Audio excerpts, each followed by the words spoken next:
كنافتنا اليوم ولا هي ناعمة ولا هي خشنة. كنافتنا اليوم سهلة وسريعة، وإن شاء الله قبل الإفطار راح تعملوها خلال نص ساعة. راح نجيب شعر كنافة، أنا جبت هون 400 جرام. راح نرش شوية مي ونحاول نقطعه بإيدينا مشان ما يعلق معنا بمحضرة الطعام. راح نحطه بمحضرة الطعام ونبلش نطحن ليعطينا هذا الشكل. مثل ما انتم شايفين مش كتير ناعمة. نزلنا بالسمنة ورح نفركها كتير كتير منيح. طبعا المقادير كلها تحت الفيديو.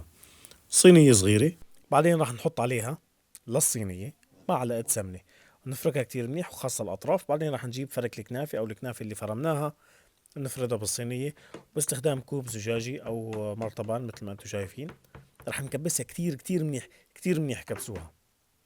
بعدين راح ننزل بالجبنة. أنا استخدمت جبنة النابلسية، كنت استخدم عكاوي أو موزاريلا، لكن النابلسية أنا كتير بحبها.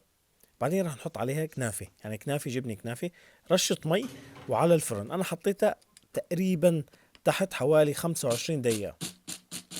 فصلوا حلبي وراح نطحن. طبعا حطوا المكسرات اللي بدكم إياها، ويمكن كمان مو ضروري مكسرات إذا مش موجود يعني.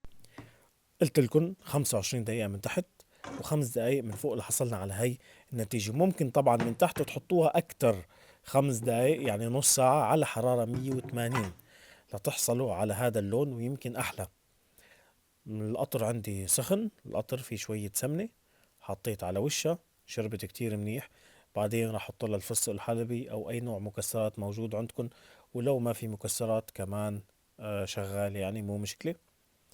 اللي عجبني بهي الكنافة صراحة سريعة وحلوة، ويعني ما بتلبك وما بتاخد كتير شغل. فعليا نص ساعة أنا عملتها. بتمنى تشوفوا الوصفة وتشاركوها مع الأصدقاء والعيلة. وصحتين وألف ألف عافية يا رب.